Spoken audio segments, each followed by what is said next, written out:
এবার দিয়ে দেবো সেই জিনিসটা যেটা না দিলে কিন্তু সেই টেস্টটা আসবে না।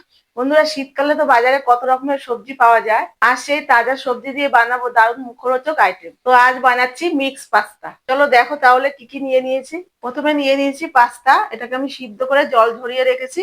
এখানে আছে ওই 200 গ্রাম মতন চিকেন, আর আছে 150 গ্রাম মতো পনির, আর এখানে নিয়ে নিয়েছি 4টে পেঁয়াজ, কটা বিনস, একটা ক্যাপসিকাম আর 2টো গাজর। এবার আমি সবজিগুলোকে কেটে নিই।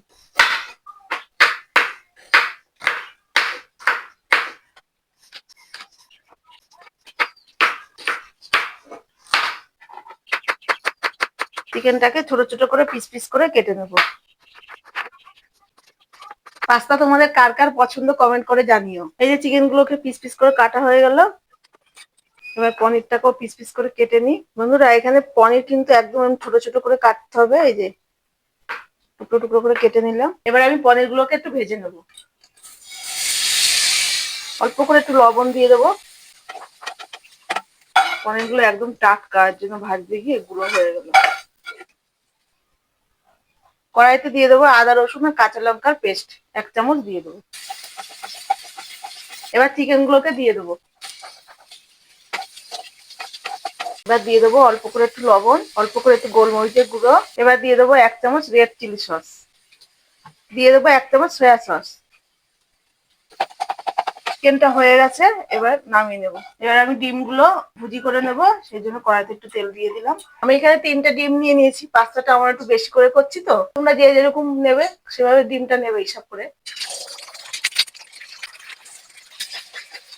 এবার অল্প করে একটু লবণ ছড়িয়ে দেবো। এবার এটাকে আমি এই চিকেনের সাথেই রেখে দিচ্ছি। দেখো বন্ধুরা, কি সুন্দর লাগছে না দেখতে চিকেন আর ডিম গুলো একসাথে। বন্ধুরা, আমি কটা মটরশুঁটিও নিয়ে নিয়েছিলাম, সেটা প্রথমে আর দেখানো হয়নি। এবার আমি গাজর, বিনস, ক্যাপসিকাম সব একসাথে ভেজে নেবো।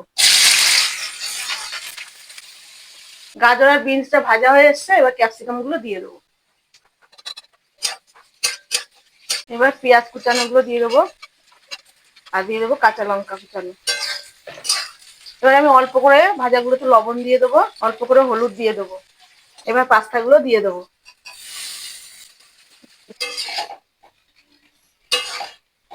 এবার ডিম আর চিকেন গুলো দিয়ে দিলাম। এবার মটরশুঁটি গুলো দিয়ে দিলাম। দেখো দেখতে কি সুন্দর লাগছে।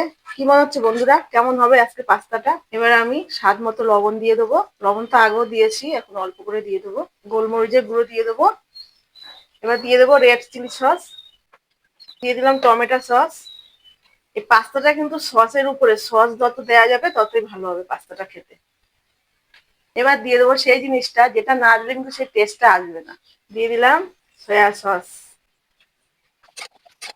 এবার আমি দিয়ে দিলাম ম্যাগি মশলা। আমি এখানে ম্যাগি মশলা দিলাম, তোমরা যদি মনে করো পাস্তা মশলা দেবে সেটাও দিতে পারো। দেখো বন্ধুরা, এইভাবে মিশাচ্ছি দুটো খুন্তি দিয়ে, তাহলে ভালোভাবে মিশবে মশলাগুলো। আমাদের বাড়িতে সবাই পাস্তা খুব ভালো খায়, সেই কারণের জন্য আমি এতগুলো পাস্তা একসাথে করেছি। এবার দিয়ে দিলাম হালকা করে ভেজে রাখা পনির গুলো। পনিরটা দেয়াতে পাস্তার টেস্টটা কিন্তু দ্বিগুণ হয়ে যাবে। হয়ে এসছে, এবার আমি নামিয়ে। এই যে বন্ধুরা, এবার আমি প্লেটে পাস্তাগুলো তুলে নিই। যা দেখতে সুন্দর হয়েছে না, কি বলবো, খেতে যে কতটা সুন্দর হবে। এই যে বন্ধুরা, তৈরি হয়ে গেল গরম গরম মিক্স পাস্তা। আজকে সন্ধ্যেবেলা টিফিনটা পুরো জমে যাবে আমাদের। তোমরা এইভাবে বানিয়ে ফেলো আর খেয়ে আমাকে কমেন্ট করে জানাও।